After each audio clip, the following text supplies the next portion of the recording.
Assalamualaikum warahmatullahi wabarakatuh. Jumpa lagi. Kali ini kita di modul 2 soal-soal UTBK. Soal yang pertama, jika A, B, dan C adalah matriks berordo 2 kali 2 dan berlaku AB sama dengan C, maka pernyataan yang benar adalah 1. BC inverse diinverskan sama dengan A. Nomor 2, AC inverse diinverskan A kali AB sama dengan B. Yang ketiga, determinan 2AB sama dengan 4 determinan C. 4, determinan A transpose kali B sama dengan determinan C inverse. Option yang pertama A, 1, 2, dan 3 saja yang benar. B, 1 dan 3 saja yang benar. C, 2 dan 4 saja yang benar. D, hanya 4 yang benar. E, semua pilihan benar. Pembahasannya adalah sebagai berikut. Diketahui di soal C sama dengan AB. Jadi untuk pernyataan yang pertama kita cari benar salahnya. BC inverse diinverskan sama dengan A. B kita inverskan, ini dia. C inverse diinverskan kembali menjadi C sama dengan A. B inverse C ini kita ganti dengan AB. A kali B sama dengan A. B inverse kali B adalah matriks identitas sama dengan matriks identitas. A-nya tetap sama dengan matriks A. Matriks identitas dikalikan dengan matriks A, hasilnya adalah dirinya sendiri matriks A sama dengan A. Berarti pernyataan yang pertama benar. Kemudian kita lanjutkan untuk pernyataan kedua. AC inverse diinverskan kali AB sama dengan B. Kita lihat apakah dia benar pernyataannya. A inverse, ini dia dari sini. A diinverskan, A inverse. C inverse diinverskan kembali sama dengan menjadi C. AB-nya tetap sama dengan B. A inverse kali A sama dengan I, matriks identitas. C tetap, B-nya tetap sama dengan matriks B. Matriks identitas dikalikan dengan matriks C dengan B, hasilnya tetap matriks C dan B. Ini dia tetap B. Kemudian matriks C sama dengan B per B. Matriks B per B. Matriks C sama dengan 1. Salah, karena diketahui di pernyataan adalah seharusnya jawabannya B. Berarti salah ya. Kemudian pernyataan yang ketiga, determinan 2AB sama dengan 4 determinan C. Determinan. Kita selesaikan. 2AB sama dengan 2 pangkat 2 determinan C. Sama dengan 2 pangkat 2, 4 kali determinan AB sama dengan 4 determinan C. Ini tanda determinan, jadi benar ya, 4 determinan C. Kemudian yang keempat, pernyataan keempat, determinan A transpose B sama dengan determinan C inverse. Determinan dari A transpose B sama dengan determinan AB sama dengan AB ini kita ganti dengan determinan C, berarti bukan C inverse. Jadi pernyataannya salah. Jadi jawabannya adalah B. Kuncinya adalah B. 1 dan 3 saja yang benar. Soal nomor 2. Manakah di antara bangun berikut yang merupakan bangun ruang? 1 elips, 2 limas, 3 jajar genjang, 4 prisma. Option A 1, 2, 3 saja yang benar. B 1 dan 3 saja yang benar. C 2 dan 4 saja yang benar. D hanya 4 yang benar. E semua pilihan benar. Oke, pembahasannya kita cek satu-satu. Elips itu dia adalah bangun datar. Elips itu biasanya dikatakan juga bentuk oval atau bulat lonjong. Jadi biasanya dia terdapat pada irisan kerucut. Jadi elips bukan bangun ruang. Kemudian nomor 2 limas. Limas merupakan bangun ruang. Dan nomor 3 adalah jajar genjang. Jajar genjang termasuk ke dalam bangun datar. Dan yang keempat adalah prisma. Prisma itu bangun ruang. Berarti elips dan jajar genjang adalah bangun datar.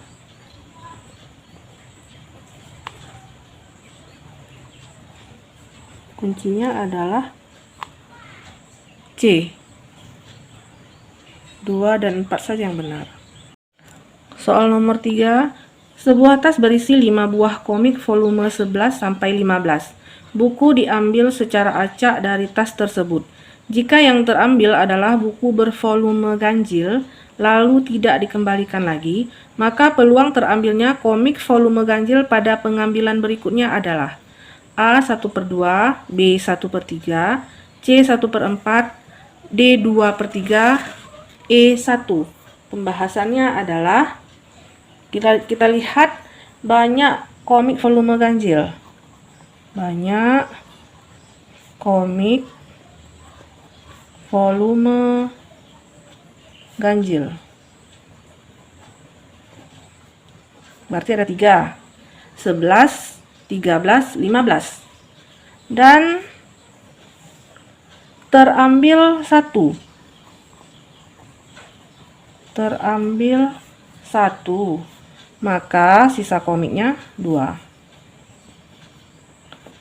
Oleh karena itu, peluang ganjil, komik ganjil sama dengan 3 kurang 1 per 5 kurang 1 sama dengan 2/4 sama dengan 1/2.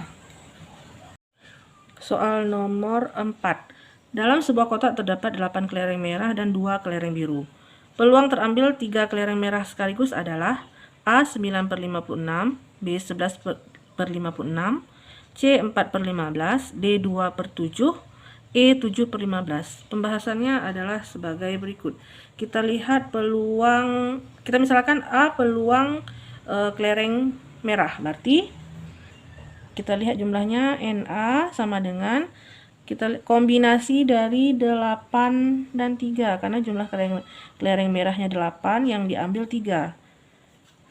Kita gunakan rumus kombinasi 8 faktorial dibagi 3 faktorial, 8 kurang 3 faktorial berarti 5 faktorial sama dengan 8 kali 7 kali 6 kali 5 faktorial dibagi 3 faktorial bisa diubah menjadi 3 kali 2 kali 1 kali 5 faktorial.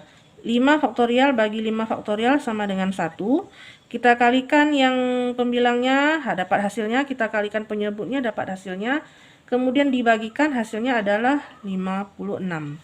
Kemudian kita lihat NS, jumlah seluruhnya. Kombinasi ada jumlah kelereng merah 8, kelereng biru 2, berarti ada 10. Juga 3 di sini unsur yang ini. 10 faktorial per 3 faktorial, 10 kurang 3, 7 faktorial sama dengan 10 kali 9 kali 8 kali 7 faktorial. Kita berhenti di situ karena dia di bawah penyebutnya ada 7. 3 kali 2 kali 1 kali 7 faktorial. Ini dia kita bagi dengan cara yang sama seperti yang di atas. Kita kalikan, ini juga kita kalikan, kita bagikan, dia hasilnya adalah 120. Kemudian yang ditanya adalah peluang. Peluang kejadian A atau pengambilan 3 kelereng merah sama dengan 56 per 120. Ini dia. Masih bisa kita sederhanakan, sama-sama bagi 8, 56 bagi 8, 7, 120 bagi 8, 15. Jadi kuncinya adalah E. Soal nomor 5. Di sebuah universitas internasional kurang lebih 7% mahasiswa baru dan 5% mahasiswa lama sudah terdaftar sebagai relawan untuk korban bencana alam. Apabila jumlah relawan yang terdaftar masing-masing adalah 562 mahasiswa baru dan 602 mahasiswa lama, manakah di antara pilihan berikut yang paling mendekati jumlah mahasiswa baru dan mahasiswa lama di universitas tersebut? A 160, B 69, C 39, D 40, E 41. Pembahasannya adalah sebagai berikut. Kita lihat mahasiswa baru. Mahasiswa baru.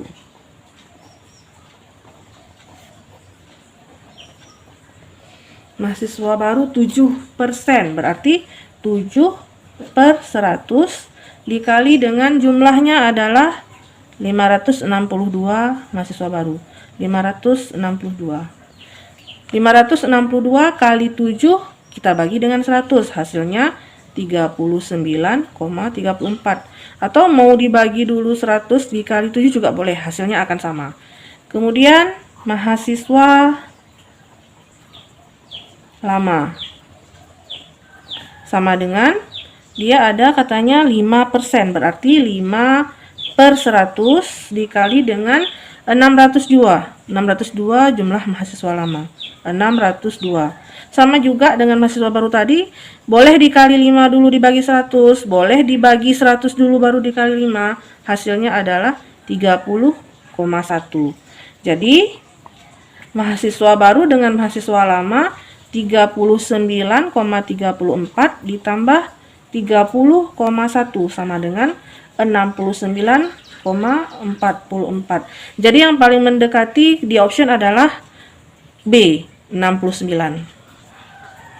Soal nomor 6. Dalam suatu gedung teater terdapat 11 baris kursi. Baris pertama berisi 10 kursi, baris kedua berisi 15 kursi, baris ketiga berisi 17 kursi, baris keempat berisi 22 kursi, baris kelima berisi 24 kursi, dan seterusnya mengikuti pola yang sama. Berdasarkan informasi tersebut, banyaknya kursi pada baris kedua dari belakang adalah kursi.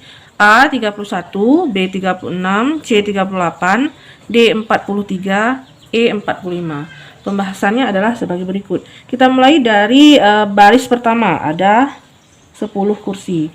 Baris kedua 15, baris ketiga 17, keempat 22, baris kelima 24.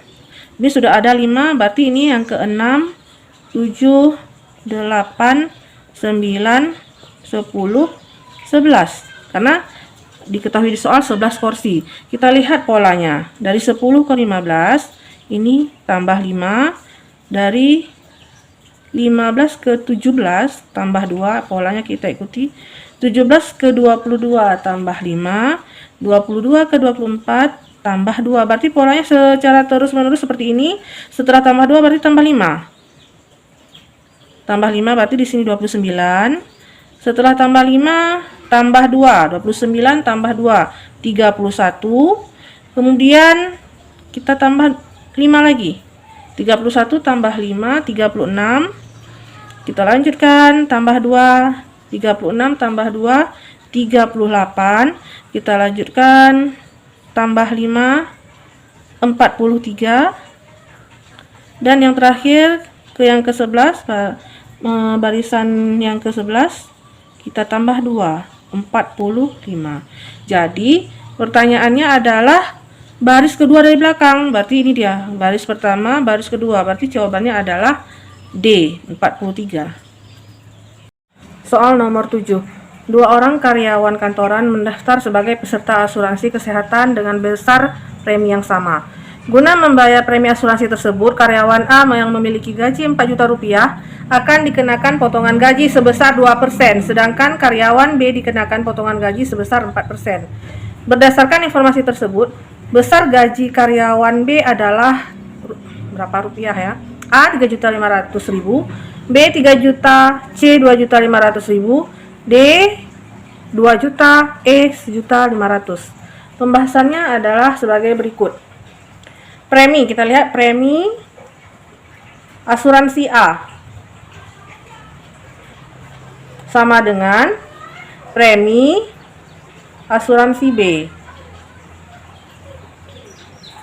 Jadi kalau premi asuransi A ini 2% dari 4 juta rupiah. Sama dengan premi asuransi B 4% dari berapa? Ini yang ditanya. Jadi kita selesaikan persamaan ini. X sama dengan 2% dari 4 juta. Kita bagi dengan 4%. X sama dengan ini persen, kita bagi. Kemudian 4 bagi 4, 1. 2 kali 1 juta. Hasilnya adalah 2 juta. Jawabannya adalah D. Soal nomor 8. Ada kumpulan data terdiri dari 1,3,5, A. Berapa banyak dari 4 pernyataan tersebut yang bernilai benar berdasarkan informasi berikut? Kita lihat langsung terus untuk yang pertama, rata-rata. Rata-rata, rumusnya adalah kita tambah semua datanya, A ini kita gantikan langsung dengan 3 per 4 sama dengan 12 per 4 sama dengan 3. Sedangkan di sini di pernyataan 4, berarti salah ya, nomor 1 salah. Kemudian yang kedua, median. Median nilai tengah. Katanya 6 jika A-nya 4, A diganti dengan 4. Berarti langsung kita urutkan 1, 3, 4, 5. Yang berada di tengah adalah 3 tambah 4 bagi 2. Hasilnya 3,5. Di sini dikatakan 6. Berarti juga salah. Yang ketiga, jangkauan. Rumus jangkauan adalah X max dikurang X min. Jangkauannya 4 jika A kita ganti dengan 3. A-nya diganti dengan 3. Berarti X max-nya tetap 5. X min-nya tetap 1. Sama dengan 4. Pernyataan nomor 3 benar. Kemudian yang keempat, modus. Datanya kita ganti. Ini katanya A-nya 5. Berarti 1, 3, 5, 5. Berarti modus adalah nilai yang paling sering muncul, berarti 5. Jadi yang benar adalah pernyataan 3 dan 4. Berarti hanya ada 2 pernyataan. Jawabannya. Soal nomor 9. Jika A dan B adalah matriks yang berukuran sama sedemikian rupa memenuhi hubungan AB sama dengan B dan BA sama dengan A, maka A kuadrat tambah B kuadrat sama dengan A0, B1, I, C, A tambah B, D, 2AB, E, 2BA. Pembahasannya adalah sebagai berikut. Kita diketahui AB sama dengan B, BA sama dengan A. Jadi A kuadrat tambah B kuadrat sama dengan A kali A tambah B kali B. Ya. Kemudian A tetap, A yang ini kita ganti dengan BA. Tambah B tetap, B yang satunya lagi kita ganti dengan AB. Kita selesaikan. Boleh ini kita gunakan hukum distributif. A kali B kali A, ini dia. B kali A kali B, bisa kita tukar, ini hukum distributif, dia sama dia hasilnya. Kemudian AB kita ganti kembali menjadi BA. Tambah BA ini kita ganti kembali menjadi AB. Jadi BA ini kita ganti lagi menjadi A, AB kita ganti kembali menjadi B. Jadi jawabannya adalah C, A tambah B. Soal nomor 10. Di suatu rak perpustakaan terdapat 10 buku yang terdiri dari 4 buku fiksi dan 6 buku non-fiksi. Jika dari rak tersebut akan diambil 5 buah buku secara acak, maka banyak cara mengambil buku jika paling tidak terambil setiap sebuah buku fiksi dan non-fiksi adalah titik-titik cara. A 75, B 120, C 210, D 246, E 252. Pembahasannya adalah sebagai berikut. Diketahui di soal terdapat 4 buku fiksi dan 6 buku non-fiksi. Ini dia. Gunakan komplement kejadian. Yang pertama, banyak kemungkinan pengambilan 5 buku dari 10 buku. Ini 5 buku dari jumlah keseluruhan 10 buku. Jadi kita buat rumus kombinasinya 10 faktorial dibagi dengan 5 faktorial dikali 10 kurang 5, 5 faktorial. Kita selesaikan. 10 faktorial, 10 kali 9 kali 8 kali 7 kali 6 kali 5 faktorial. Kita berhenti di 5 faktorial karena di penyebutnya ada angka 5 faktorial supaya lebih mudah. Kemudian 5 faktorial ini kita tuliskan, dia hasilnya 5 kali 4 kali 3 kali 2 kali 1. 5 faktorial ini tetap. Kemudian ini kita bagi. 5 faktorial bagi 5 faktorial hasilnya 1. Yang pembilang semuanya kita kalikan dapat hasil. Yang penyebut juga semuanya kita kalikan dapat hasil. Kita bagikan dia, hasilnya adalah 252. Kemudian kita cari yang kedua, banyak kemungkinan pengambilan kelima buku semuanya non-fiksi. Ya, yang non-fiksi jumlahnya adalah 6 buku non-fiksi. diambil 5. Berarti kombinasi dari 6 dan 5. Sama dengan 6 faktorial. Kita bagi 5 faktorial. 6 kurang 5, 1 faktorial. Kita selesaikan. 6 kali 5 faktorial. Kita berhenti di 5 faktorial karena penyebutnya 5 faktorial. Dikali 1. Tetap dia. 5 faktorial dibagi 5 faktorial 1. 6 bagi 1 sama dengan 6. Jadi banyak cara mengambil buku jika paling tidak terambil setiap sebuah buku fiksi dan non fiksi adalah 252 kita kurangi dengan 6 sama dengan 246. Jawabannya adalah D.